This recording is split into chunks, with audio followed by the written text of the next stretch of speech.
Thank you. I want to welcome everyone this morning to our first sorghum seminar sponsored by the SMIL program. And this is just an opportunity for all of us to try to keep in touch during this period of COVID. And I think we'll try to get this into a regular series.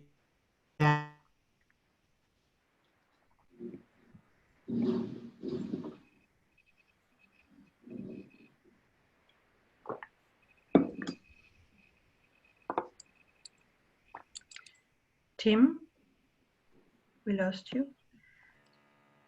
I think there's some technical difficulties. He's going to be back. To take advantage of this opportunity to present what's going on around our program and others who may be interested in participating. So welcome everyone. Today we have our inaugural presentations of first by Jacques and then by Fanna Maina. And we're really fortunate to be able to take this opportunity for both of these former students, now PhD graduates of Kansas State University, to discuss their dissertation research. Both of them will be returning to Senegal and Fanna to Niger next week. So we're taking advantage of their last few days here in Kansas State to present their work. So a little bit about the process. I'm going to go ahead and moderate this. So if you want to take advantage of the chat box for messages, I will be monitoring that. If you have a question, you'd like to raise your hand, that is another way to do that. And I'll go ahead and feed those questions to Jacques, Fanna, and Jeff if that's necessary. So I'd like to start this off by giving Jeff Morris a little bit of an opportunity to introduce both of his students, and then we'll transition directly into the presentation. So Jeff? Yeah, thank you, Tim. So by way of introduction of Jacques and Fanna, I'll just say a few words on the themes of commitment and partnership, which were so important for on commitment, Jacques and Fanna have been here in the US at Kansas State for just over 5.5 years, about half a year each in English language program. They arrived in January of 2015. It was minus 15 degrees Celsius. They did not know English. They did not know me. And they came to Kansas, and they committed to becoming scientists that could do really whatever research was needed in order to support the breeding efforts that their home institutions serve. So Jacques came to us from Senegal, from the ISRA program, and Fanna from Niger in Inran. And so I want to thank Tim Dalton for his commitment to this really long-term training. It was a long road getting Jacques and Fanna prepared with all the scientific knowledge they needed to lead modern research and development activities for crop improvement. And they've been away from their families and their homes for a long time in order to get that done. The second thing I wanted to mention is this theme of partnership. When Jacques and Fanna arrived, I was a new assistant professor, and I had just been to Africa once. I didn't know these breeding programs that we were serving, and Jacques and Fanna were sent by the breeding programs, but they had not previously worked for the breeding programs. So we were really partners together, all three of us, learning the history of the breeding programs, really learning the real details of the goals of the breeding programs and the people in the breeding programs. And so that was a lot of our effort over the last 5 years, was really understanding these programs that we were serving, and then also downstream to the smallholder farmers that the breeding programs themselves were serving. I learned so much from Jacques and Fanna about their home countries and their communities that they came from, and so it was a really wonderful experience. And I think you'll see Jacques and Fanna also learned a lot about the world that I came from. You know, the laboratory science world that I was originally trained in. They are now highly proficient in that type of science, and are proficient in connecting basic science to those crop improvement goals. So I'm just so excited to see what they do now over the next few years, taking that knowledge and running with it the way they want to go. So with that, I'll pass it over to Jacques. Thank you, Dr. Morris, for the great introduction. Hello. Jacques, just one point of order. What we'll do is you can go through your presentation, and then we'll stop and take questions on your presentation, and then transition into Fanna. She can answer some questions, and then we can have a third round where it's open to any other additional questions. So sorry for the interruption, but please go ahead. Okay, yeah, thank you. Yeah, sure. So my name is Jacques Faye, as Dr. Morris introduced me, and I'm originally from Senegal. So today I would like to talk about one of my thesis chapter, which consists of developing a genomic resources for genetics, physiology, breeding of the West African sorghum breeding programs. My slide cannot move fast. Sorry, the slide is not moving. Christine, do you need to transition the hosting over to Jacques? Sorry? Christine, do you need to allow Jacques hosting privileges so that he can move through his presentation? He should be able to, but you know, I can just share. Share maybe. I can use what you sent me earlier.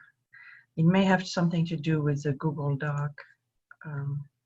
Stop sharing. Somebody is sharing something, or no? Hold on 1 second. Can you see my slide now? Yes, now we can, yes. Okay, yeah, great. Okay, sorry about that. So sorghum, the cultivated sorghum, which is also known as sorghum bicolor, is a staple crop in Africa that can feed like over 500 million people across the continent. And as we can see through these maps, sorghum is grown across diverse climates and regions in Africa. And the production is affected by multiple factors, and sometimes these factors can be challenging, especially for the local breeding programs. So among these factors, drought is the most common one that limiting the sorghum productivity in the semi-arid regions. Sorghum also is known to be a diploid species with 10 pairs of chromosomes, and is predominantly self-pollinating crops. But the small genome of the species, which is about 800 megabase species, makes it a good model system among the grass species for genetic studies of local adaptations. So high genetic diversity has been found in the cultivated sorghum, which was first domesticated in Eastern Africa, more precisely in Ethiopia. A second center of domestication has also been speculated to exist in the humid savanna of Africa. And so based on the botanical types, like the morphology of the panicles and the morphology of the spikelets, 5 basic botanical types have been defined. And these types, they include, for example, bicolor, which is being considered as the most primitive type among the cultivated sorghum. Also Dura, Guinea, Coratum, and Kafir types. And all these botanical types, they have been associated with genetic control and geographic origins. For example, in this graph, so presenting a graphical representation of the different geographic origin of the main basic botanical types.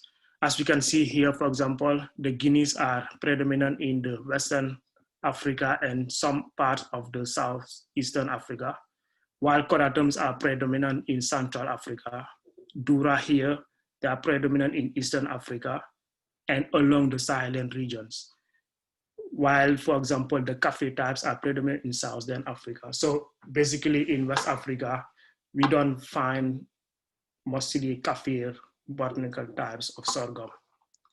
So most of the breeding programs in the West African region, for example, they have a common goal, which consists of developing drought-adapted varieties with yield advantages over the existing varieties, and also varieties that will have either early maturity or moderate maturity cycles. So depending on the agroecological region of the country.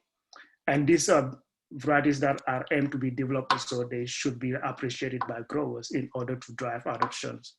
But as we can know for sure, most of these breeding programs are young and small with limited resources. So the field phenotyping for optimal selection is therefore difficult, especially in the early generation, because it requires multiple environment trials, which the breeding program sometimes they cannot handle. And so there is also a lack of genomic tools, such as molecular markers that can be used in molecular breeding to help the breeders to advance their breeding goal development. So that was in this context that we came up with a research goal to first understand the genetic architecture of adaptive traits and develop genomic markers that can be used in molecular breeding to guide and help facilitate the development of the different breeding product profiles. So we know, for example, among the local sorghum varieties, there are good source of local adaptations, and they contain also like useful traits that are useful for gene discovery and genomic enabled breeding in general. However, in West Africa, for example, the genetic diversity of the germplasm is poorly characterized. And this is mainly due to a limited sampling of the genetic resources that are available to the general sorghum community, and also a limited number of genomic resources that can be used for genetic dissection of complex agronomic traits. So, for example, in the global diversity, sorghum diversity panel, this is a genetic diversity analysis shown through this graphical representation or figures. So we have some of the West African sorghum that are present in the global diversity panel. However, there is a limited number of these West African sorghum among the global diversity panels, which is not suitable, for example, for identification of natural variants or gene discovery through genome-wide association studies. And in addition to that, the population structure of the West African germplasm is poorly characterized or even unknown across breeding programs or across country within the regions. And also we don't know whether, for example, the germplasm of each breeding program or country is distinct from that of other countries or not. So it is in this context that the West African Sorghum Association panel was assembled by breeders, physiologists, geneticists from the different breeding programs of Senegal, Mali, Niger, and Togo. As we can see in this map, which is showing the different country of origin of the germplasm across precipitation gradient from north to south. And as we can see here, the germplasm or the panel is composed of mostly land races that are preferred by growers and also improved varieties that are taken care of by the breeding programs. So this panel indicates that it contains useful varieties that can be important for trait discoveries and assessing also the genetic architecture of local adaptation or any given agronomic trait of importance. So overall, it has about 800 accessions. And we assemble these panels and then we develop genomic resources. But in order to test whether these genomic resources would be useful for genetic analysis and to be used by the global scientific communities, we hypothesized that the development of high density SNP markers would provide useful genomic resources for genetic studies by the global scientific communities. And to test this hypothesis, we came up with three different objectives. So the first one was to characterize the genome-wide SNP variation and validate the quality of the genomic data sets. And secondly, to characterize the population structure and the genetic diversity overall across countries. As we know, for example, most of the countries in West Africa, they are shared across agroclimatic zones. So it would be useful to assess the population structure, whether the germplasm of each country is distinct from that of other countries or not, for future implementation of genomic selection. And lastly, is to determine the effectiveness of the genomic resources that we develop here, whether it would be effective for trait dissection using genome-wide association studies or not. So we develop genomic data using the genotyping by sequencing approach. And the panel was planted under field condition at Bombay in Senegal. And DNA extraction was performed using seedling plants from leaf tissue harvested from the field. And we constructed the GBS libraries using a restriction enzyme APK1, which cut the DNA into small fragments, more common, which is suitable to generate high library, GBS library. So the sequencing was performed using Illumina sequencing, and the outcome from the sequencing, which is come from has a read sequence data, they were performed using the TASL5 GBS pipeline. So read sequence was aligned to the reference genome, the Sorghum reference genome BTX623, using some alignment programs such as the Burrow-Wheeler aligner. And then we discover the SNP using the same TASL GBS pipeline. So we obtained genomic data, and those data were inputted to fill up the missing data. So overall, more than 150,000 SNP markers were obtained across the 756 accessions. So we didn't genotype all the accessions for this panel. And so this number of markers, they were obtained after straight filtering, for example, filtering data with more than 20% missingness, filtering out data with minor allele frequency less than 1%, and keeping only biallelic SNP markers in order to have high quality SNP dataset that can be used for genetic analysis. And so functional annotation of these SNP markers, they were performed. And we found that 13% of the SNP markers, single nucleotide polymorphism, were found located within a gene, while 43% of the SNP were found in region between the gene or intergenic regions.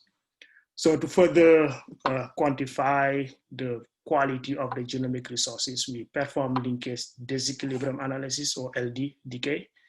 And so we use also accession for the global diversity panel, GDP here. And we know, for example, there is a higher genetic diversity in the global diversity panel compared to the WhatsApp, which is just like a regional diversity panel. And so the high genetic diversity would mean that we will observe a faster decay of linkage disequilibrium compared to the WhatsApp linkage disequilibrium. And so here, this figure is showing on the x-axis, the physical genetic distance for 500 kb or kilobase window. And on the y-axis, we have the pairwise coefficient correlation of linkage disequilibrium estimate.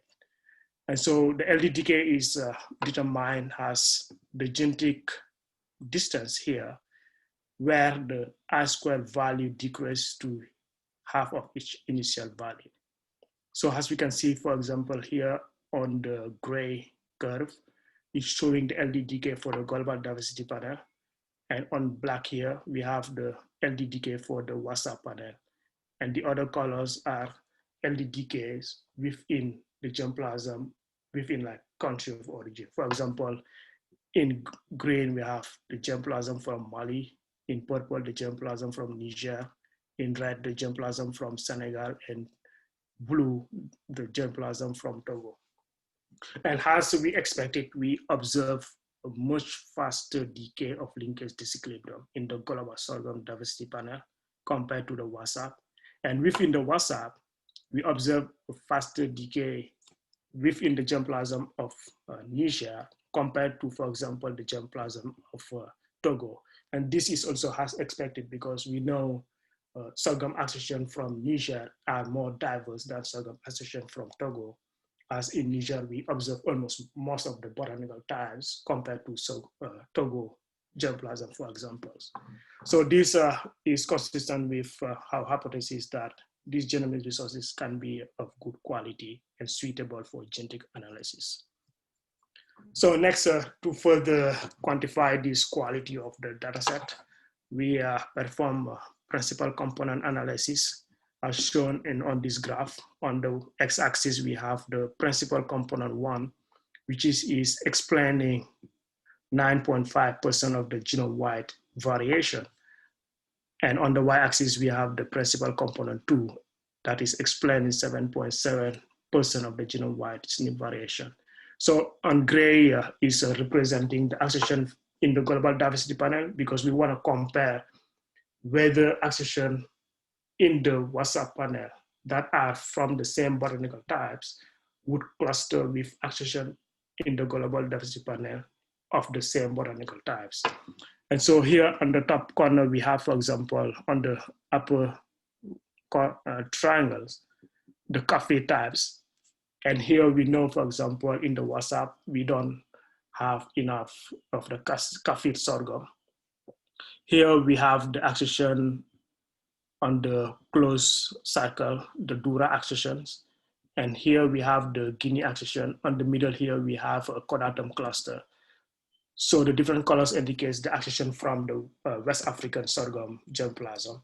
And as we expected, the same botanical types cluster between the WhatsApp and the global diversity panel accessions, which is also consistent with the hypothesis that the genomic data are of good quality because they are matching our expectation by comparing with sorghum diversity panels. Next, we wanted to determine the number of ancestral population and also quantify or test whether the germplasm of each country is distinct from that of other countries within West Africa or not. So we perform a model-based clustering analysis using an admixture model. And to determine the optimal number of ancestral population, we use the cross-validation error as we are shown here on this figure. So on the x-axis, we have the K value, which indicate the inferred number of ancestral population that might exist within the collection. And on the y-axis, we have the cross-validation error. So the optimal number of ancestral population is determined as the K value at which the cross-validation error ceases to decrease drastically. And so if you look at the WhatsApp panel, for example, the optimal number of ancestral population that was inferred by the model was 8 here. So in general, or in conclusion, 8 ancestral population have been inferred to exist in the West African sorghum germplasm. And these 8 ancestral population, they are represented in this graph here at the bottom panel, along or within each country of origin. So we have germplasm here from Niger, germplasm from Mali, Senegal, and Togo. And on the y-axis, we have the fraction of ancestry membership. So it's indicating the portion of the genome of a given accession or individuals that belongs to a subpopulation. So each of the bar plots here represent one individuals. And overall, what we can observe is most of the ancestral population exists within the germplasm of each country, except maybe for Togo, where only 4 ancestral population have been present within the Togo materials. In Senegal and Niger and Mali, 6 ancestor populations are represented or present. And in Niger, all the 8 ancestor populations are found. And this is also consistent with the high genetic diversity that exists within Niger, where we have like Dura, Kodatum, Guinea, and like the different admixture group that exists in this germplasm. In terms of breeding, this is useful because we know, for example, each of these gene pool or ancestral population, they are present within each country. So this means that the haplotype frequency that exists within each gene pool would be higher and shared across breeding programs. And this is suitable, for example, the application of genomic selection. And in terms of population structure, we conclude that the genetic diversity is structured by botanical types and subpopulation within botanical types across country of origins. So next, we wanted to assess the effectiveness of these genomic resources for dissecting the complex thread of interest. And in this case, we use genome-wide association study to demonstrate that. So we use also flowering time or days to flowering as a trait, because this flowering time trait is highly heritable, and the genetic architecture, for example, the number of genes, the effect size of those genes, the frequency of those genes are well characterized in sorghum and well known. So here we have the result of the Geos analysis. And on the x-axis, we have the 10 chromosomes represented here, while on the y-axis, we have the significance of the association test. So what is this showing is performing the association between every single nucleotide polymorphism or SNP markers with the trait, the phenotype of interest, in this case, flowering time. And so the higher the peak, the more significant is the association between that SNP marker and the trait. And what we expect is to map some regions of the genome that would colocalize with known flowering time genes in sorghum. And luckily, interestingly, we map a candidate QTL that colocalizes with one of the maturity or flowering time genes, MA6 or MAS6, and another QTL that also colocalizes with the SBCN8. All these genes, they are well characterized, well known in sorghum. And if, for example, we zoom into the QTL around MAS6, we see like the QTL is located at one gene from MAS6, which is indicating the high resolution of these genomic data or genomic analysis that it can provide, and would be useful for also for use by the global scientific communities to dissect the genetic architecture of trait of interest. So to summarize, through this study, we were able to demonstrate that the genomic data that we developed were of good quality for use in genomic studies by the global scientific communities through different type of analysis. And also we characterized the genetic diversity and the population structure across breeding programs, and conclude that the genetic diversity was structured by botanical types and subpopulation within botanical types. And this is, has a useful outcomes in terms of breeding, as we know from now that genomic selection can be implemented within the same population across breeding programs. And we also demonstrated that the genomic resources that we generate here are effective for genetic dissection of agronomic trait using a genome-wide association study, for example. So coming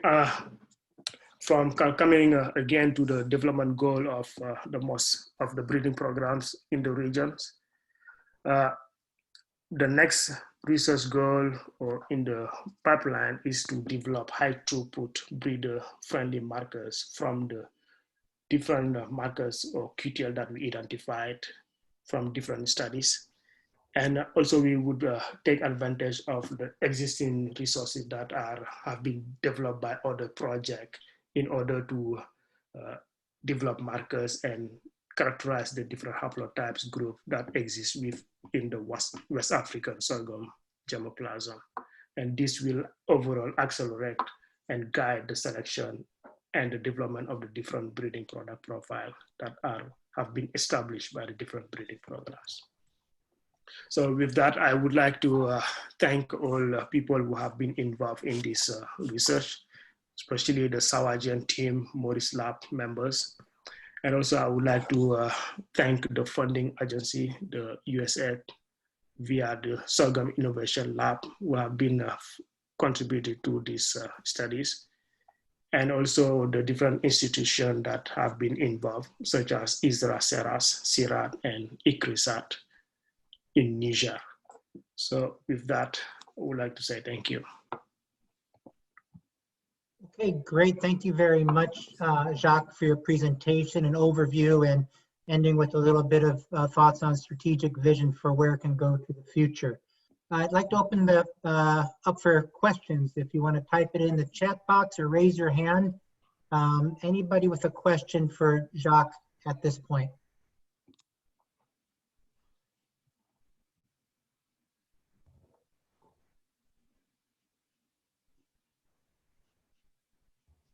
Nobody? Well, we just, some clapping from a few people for you. Thank you very much. I guess we could all clap as well. So, well, then let's go transition to Fanna Maina for a second presentation. And we'll let you take it away, Fanna. Okay, good morning, everyone. Good morning.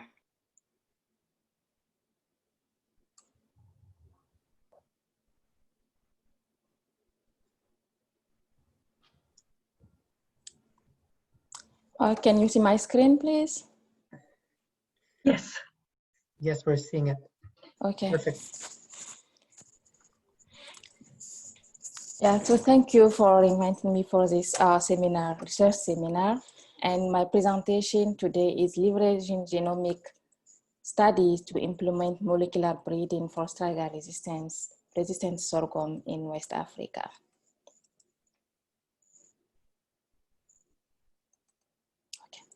The population in Africa is increasing while arable land stands to likely decrease. And in semi-arid regions, those regions are very vulnerable to climate change with reduced rainfall. This is not the only major issue that we have. We have also biotic stressors that can decrease crop production every year. And we know that food insecurity and poverty are really prevalent. With all those challenges, my vision is to ensure food and nutritional security in West Africa. Through my vision, we would like to develop better adapted and adopted crop varieties to smallholder farmers to meet their need, and also appreciated varieties for end users. However, breeding efforts are not enough to drive adoption in some regions in West Africa. We came out with a limited level of farmer adoption due to lack of key adoption traits that are planted, flowering time, adaptation, grain quality. So my mission here is to provide genomic knowledge and tools that help breeders to deliver better adopted and also appreciated crop varieties to farmers and users. So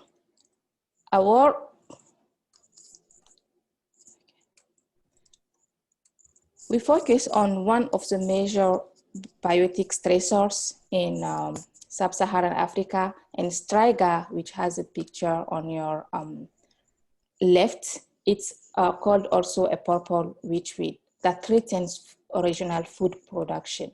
Straga is an obligate parasite of crops, so it requires both two things: the germination stimulant, which stimulates the germination of Straga seeds that are very tiny and can stay up to more than 10 years in the soil.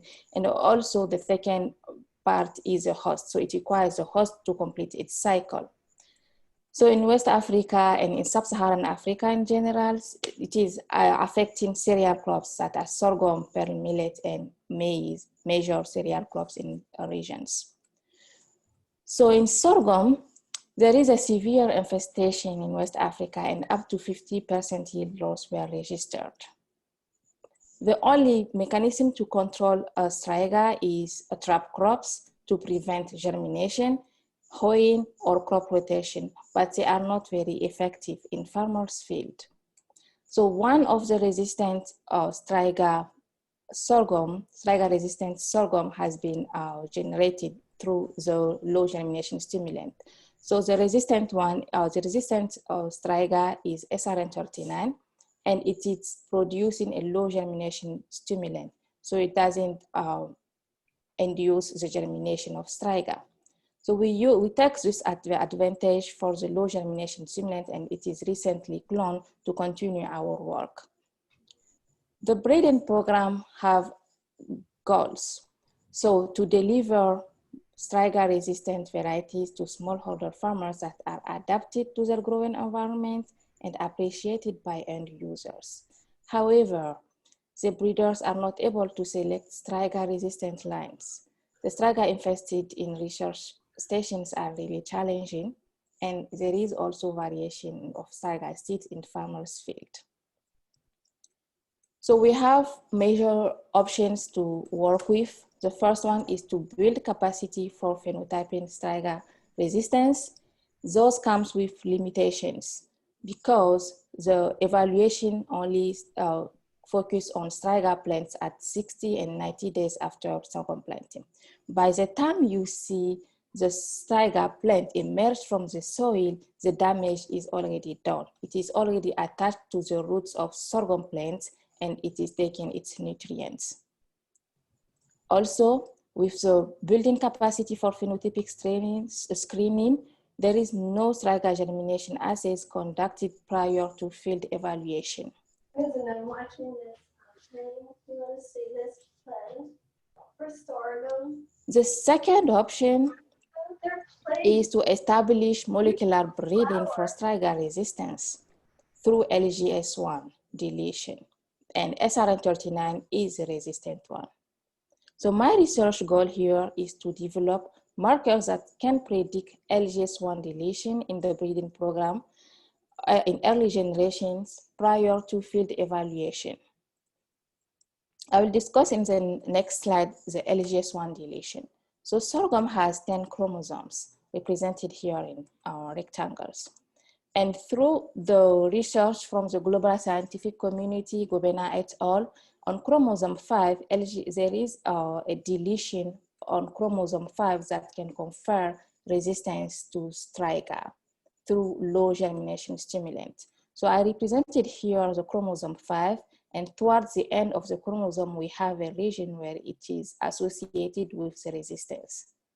So all those genomics that we use, we have a reference genome, which is BTX623. And we know that BTX623, the reference genome, is susceptible to Straga. So, and with the deletion, this region represented in colors, those are genes. And they have genetic information for the Straga resistance. SRN39, Straga resistant line, does not have the genes, 5 genes that are deleted within the chromosome 5. So we took this advantage with the global scientific community to identify markers that are associated with Lgs1 deletion, and we can develop markers, breeders-friendly markers to identify at early generations resistance varieties and also putative susceptible lines that they are working on. So here we have some of the markers represented in red that may be putative to predict resistance or susceptibility to Straga through Lgs1, low germination stimulant. So in my study, we hypothesized that the deletion of Lgs1 confers Straga resistance in West African Straga and in West African sorghum germplasm. So there is Straga, it has a high diversity also. So we have Straga within the region, Straga prone region in West Africa, so it may confer resistance also to the sorghum germplasm. So my objectives are to identify markers that are associated with the Lgs1 in diverse sorghum germplasm, and also to develop breeder-friendly markers with competitive allele-specific PCR that tag Lgs1 deletion. So breeder-friendly markers that the breeders can use effectively throughout sourcing genotyping and evaluate their population prior to field evaluation. So the material and methods that we use, we have our GBS data from West African sorghum germplasm. We did the genomic analysis, and using those genomic analyses, we identify markers that can predict whether we have a putative resistant line or a putative susceptible line. We converted those markers into CASP genotyping via outsourced cost-effective genotyping. And then while we got the putative resistant and putative susceptible one, we want to make sure that they are really putative and they can they are resistant or susceptible. So we did the germination assay in lab to test whether the selected lines that are putative resistant are still resistant, so they don't induce germination, or the putative susceptible induce germination in lab assay with Straga seeds. And then our future work is to use a field experiment on station and in farmers' field. So since we have Straga infested field and in West Africa and sorghum is really affected there, we hypothesize that some of our sorghum landraces that are grown in Straga-prone regions are resistant to Straga via low germination or stimulant production. The prediction here is that within the collections that we analyze with the genomic data, we will observe a few genotypes that can carry the deletion of LGS1, and this is due to local adaptation and farmer selection after harvesting. So we use the genomic data and we analyze putative LGS1 that are resistant and also putative LGS1 that are susceptible. So this is a map for West Africa. In blue are the putative Straga susceptible lines with the genomic data that we analyze, and including the deletion. And in red, we have also a putative resistant Straga. So here it is showing that we can take advantage of soil genomic resources to identify additional markers and additional regions that can help us to go further in developing markers and also delivering breeder-friendly markers for Straga resistance. So now we are looking for markers, breeder-friendly markers that can help breeding programs to evaluate Straga resistance lines. So the LGS1, it has a deletion of 5 genes represented in colors here. And we use the flanking regions, so upstream region and downstream regions with the genomic data that we use via GBS. So we identify specific markers that are linked, so linked within the chromosome 5 and also in LD. So LD is a linkage disequilibrium, and it is a non-random association between 2 markers. So if we hypothesize that if we have the marker, the allele, we will see that either it is a putative or susceptible to Straga via LGS1. So those circles in colors are some of the markers we selected to continue our work. We have the genomic analysis and we converted them to breeder-friendly markers, CASP markers, for further analysis. So we hypothesized that one of the markers that we took to 46 tags the deletion of LGS1. And this prediction is that it will differentiate some of the alleles. We have the alleles GG, which can tell us this is a putative susceptible, or an allele AA, which can tell us this is a putative resistant. So the prediction is we will observe 3 major groups in the analysis. The blue will be the susceptible one, the group with the susceptible one. The green will be the heterozygotes and also the artificial heterozygotes that we made. And the red will be the putative resistant one. We have to do multiple times using biological replicates and technical replicates to make sure that those markers are working and we don't have differentiation between one individual from the same genotype, 2 individuals from the same genotypes that do not have the same allele. So for the observation, we observe this cluster, and I will detail it later.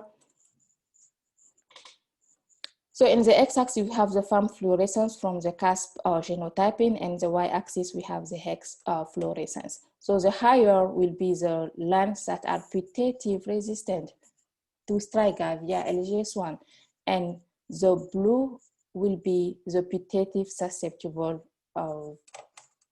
varieties or lines. So we observe 2 groups here. And this group, since we have biological duplicates, we have controls, and some of our controls are BTX6423, the reference genome, Motamaradi, and also other varieties that breeders are using in West Africa. So we observe that most of the lines in this blue group are within the group of BTX623 and Motamaradi, and we know that they are susceptible to Straga.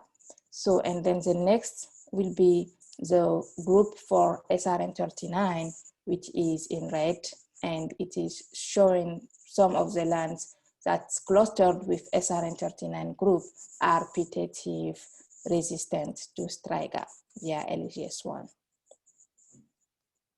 So now that we have the genomic analysis, we identify regions associated with Lgs1 deletion, and also we use some of the markers that can predict putative susceptible and putative resistant lines via Lgs1. We use CASP genotyping to identify breeder-friendly markers that can be easily used by breeder via outsourced genotyping. And now what we are going to do is to test whether the CASP markers can predict low germination in lab before going to the field. So for the low germination, sorghum roots can be used via exudates, and they are preconditioned with Straga acid. Straga acid are really tiny, and they can be seen under a stereo microscope. So if we use the genotypes that are putative resistant and putative susceptible, we will see whether we will have no germination like in the water for the control, or germination like in the GR24, and GR24 is a synthetic strigolactone, and it induces germination. So we will have either 2 groups. One of the group will not have the germination. Those will be the ones that we are interested in, and the other groups that will induce germination via sorghum root exudates similar to GR24.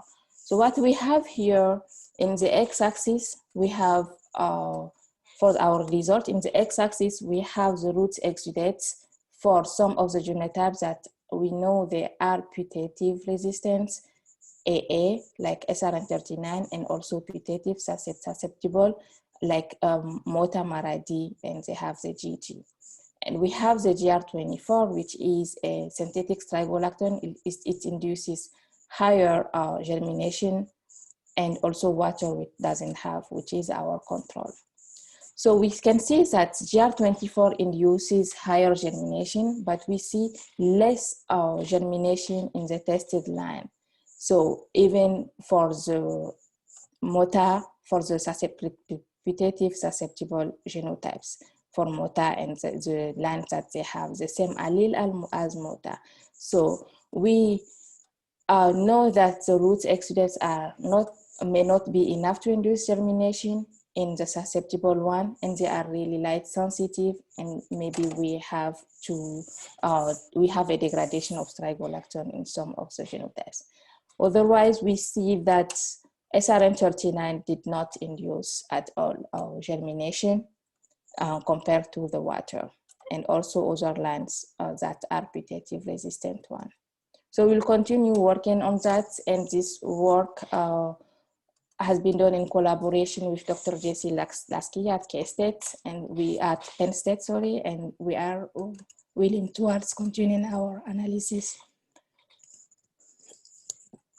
Excuse me. So we performed the genomic analysis for West African sorghum germplasm. We identify markers that can predict resistance and susceptibility to Straga via Lgs1, and we use CASP genotyping and outsource genotyping also. So now we are continuing to test those markers in West African breeding populations, and this is an ongoing work for most of the inbred lines, breeding lines, that we can help us identify more markers that can predict susceptibility or resistance to Straga, and also to test whether our markers are really effective and they can predict resistance in field experiment prior to field stations. So towards an application of genomics-enabled breeding, we need to identify first end users' needs, preferred ideotypes, and this is why we use the Mota Maradi for the Nigerian breeding program, and this is one of the preferred varieties, and also their requirements. So this can be done through breeding product profiles and farmer research led. Those applications can be done through a regional and international partnership, and we believe that a strong regional network can strengthen and support scientists in West Africa. And this is toward my mission to provide genomic knowledge and tools that help breeders to deliver better adapted and adopted crop varieties, and also to help to have a step forward towards my vision to ensure food and nutritional security in West Africa. I would like to thank my funding agency, the Sorghum and Millet Innovation Lab, those from the USAID, and my collaborators at in West Africa, the Sawashan Group, and thank you.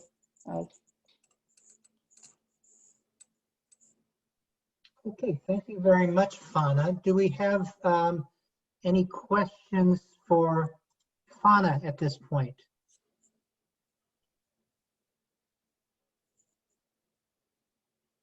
Questions for Fanna?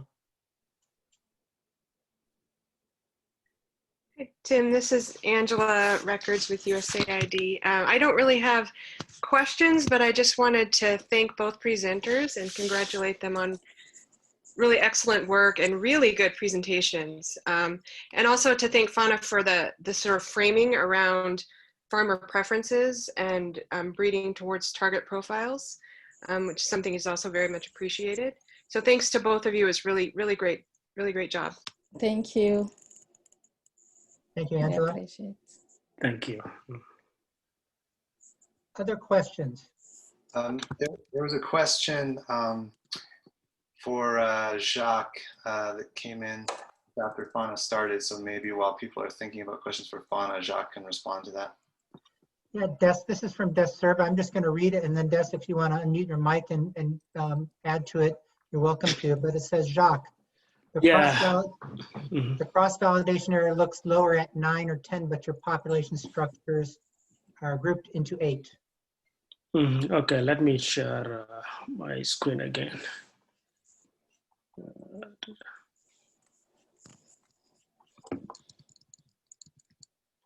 Okay, this one. Yeah, actually, yeah, there are like different values where the crop, the K value decrease, but we use the the value where the cross-validation error sees decreasing drastically. So, and here, if you look at like where the cross-validation sees to decrease drastically is at here at A, because for the interpretation of like this optimum number of subpopulation, it's always like depends on also knowledge about the biological system. For example, we have considered the botanical types, the geographic origin of the collection or the panel, because in other genetic analysis, it has been demonstrated that sorghum genetic diversity is associated with botanical types and geographic origin. So knowledge on the biological system has led us to only like pick up like K value that is stringent, because there will be always some values of the cross-validation at different Ks where there will be like some increase or low. For example, if you look at for here, at K equals to 19, the value is higher than at K equal to 10. And this is like mostly due to, for example, isolation by distance, where, for example, like the population structure are kind of like bias, or the estimation of the cross-validation error is biased toward the isolation by distance, how close the different ancestor population are toward each other across, you know, a given geographical regions. And so in order to not to go into like those biases, we just stop at where the decrease was drastic, as it has been demonstrated in some research studies as well. Great. Des, any follow-up, or are you happy with that?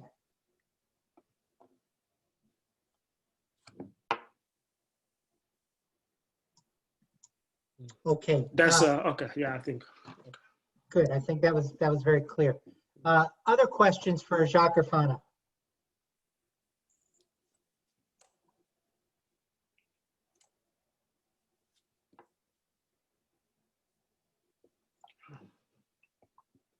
Okay, last chance. Any questions for Jeff as their mentor?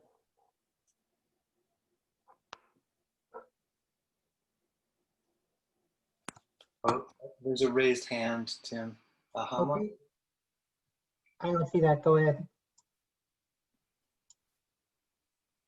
Who's got their hand raised? Hama Yaye? Oh, okay. Go ahead, Hama, or who's ever in Hama's computer.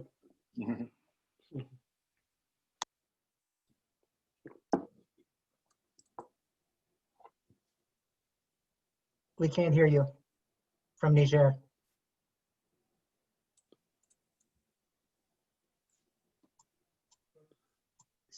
Still can't hear you. Do you want to try to type it in? I think he's muted. Okay. I see you're muted in West Africa, if you in Niger at Hama's computer.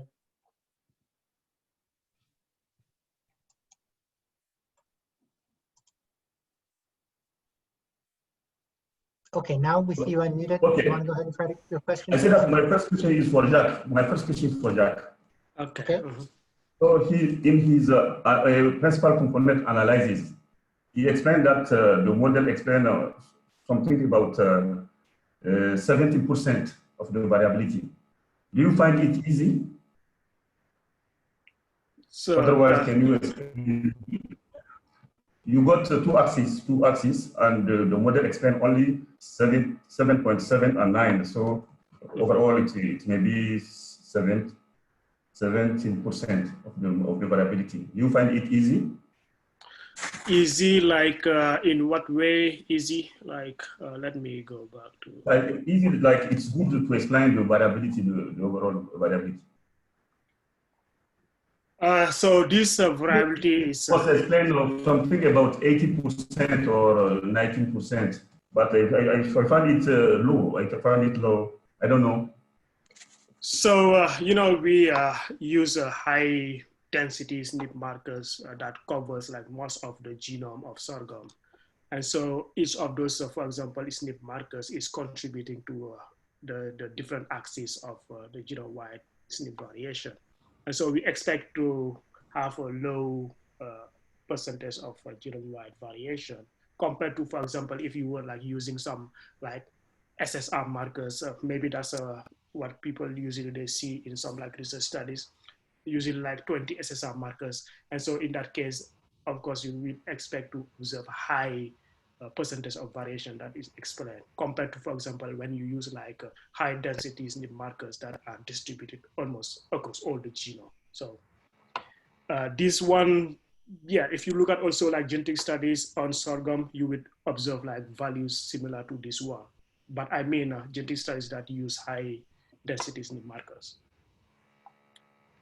Okay. My second question.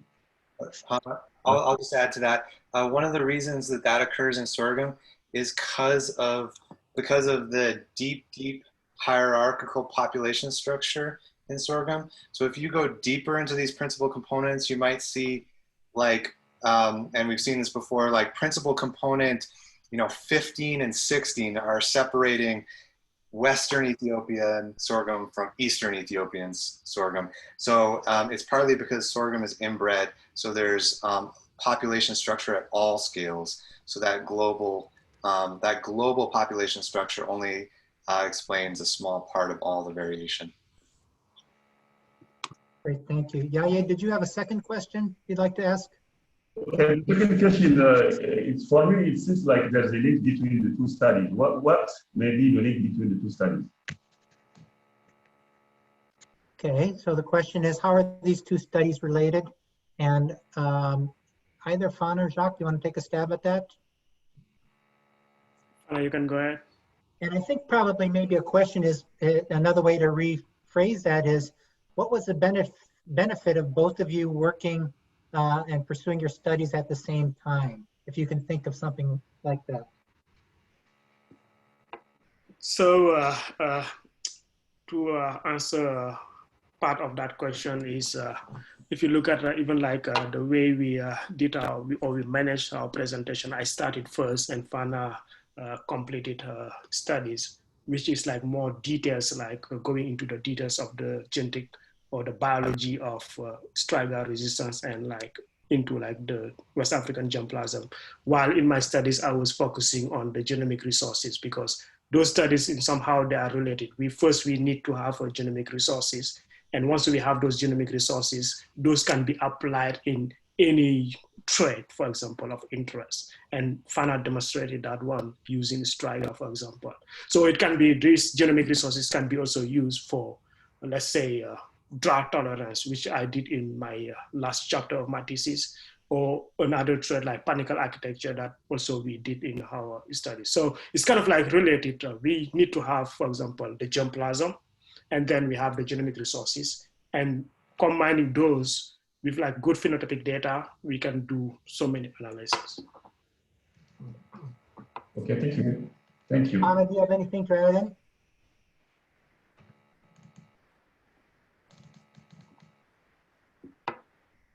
Fanna, any comments you want to contribute?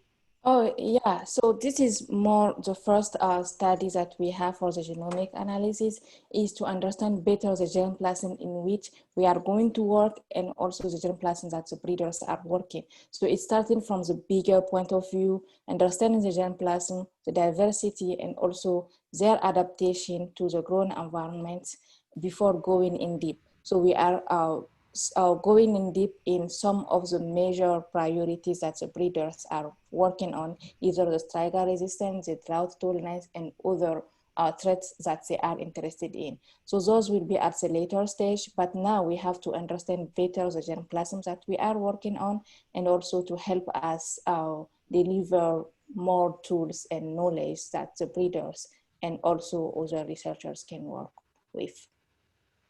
Great response, thank you. I see a, Right. Jeff, do you want to add something? I just want to add something very specific there. The actual polymorphisms, the SNPs that Fanna was working on for the Straga study were the ones discovered in the genomic resources study. So it's such a great point, Hama and Badi, you highlighted that. the products of one part of the project moved in, the research products moved into the technology development directly. Great. I see a question in the chat box from Serba to Fanna. There are several markers in the chromosome region underlying Straga resistance, but you focused on one. Why? Yeah, so in my presentation, I specify that we have the Straga resistant via Lgs1, so we focus on this low germination stimulant that is recently cloned, and also we use flanking markers. So I presented one of the markers that can have more, that can give us more information, but we have other markers that we tested. For the flanking markers, we had about 19 markers that can tell us either we have a putative resistant line or a putative susceptible line. So I present here one, but we have a set of 19 markers that can predict the susceptibility or the resistance to the Straga. So we are all using all of them in diverse germplasm. So some of the markers can work in a specific breeding program. Others can be very diagnostic and can be broadly used by most of the breeding programs. So now we are working on large points for the most of the breeding program markers, and then later we can have some of the 19 markers that are really specific for one breeding program and other. Yeah. Okay, great. Dina Fennell-Harris has a follow-up question, and is it known what the 5 genes may be? So is that a clear question for you? Yeah. Yeah. So we know some of the markers are putative for some of the genes within those are putative, and only one gene is responsible for the low germination stimulant based on the scientific community and the recently cloned genes. Great, great. Any other questions?